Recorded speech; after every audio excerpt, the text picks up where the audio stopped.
ايوا المغرب يعلن اول حالة اصابة مؤكدة في جدري القردة.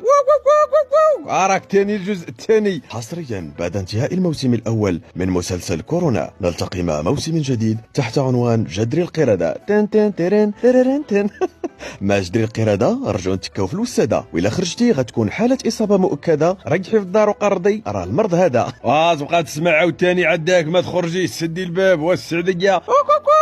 واش عندك طوريزاسيون ولا ما عنديش؟ واش باغا ديري طيري؟ اطلعي للسطح هبطي الحوايج، راه غنرشوا واحد الدواء مع 12 الليل. القرايه اديستونس. واش الناس تتقرضن وانت تتكركر؟ سدي الباب. ترى قلت لك جامعة كورونا ما عارفينك الناس. ترى بنادم اول حاله تصابت في كورونا مشى تيسلم عليها وتيتوادع معاها وبقيتو فيا والله العظيم، ولكن يضرب الطريق باش يشوف اول حالين. ولكن ما كنظنش يديروا نفس الاغلاط. دابا اكتسب الاكسبيريونس. واخا خويا جدري القرادة، وترى عندنا حنا بنادم مقرضن من زمان. خويا نعرف شي وحدين مقرضنين يا ربي وعام رحيم.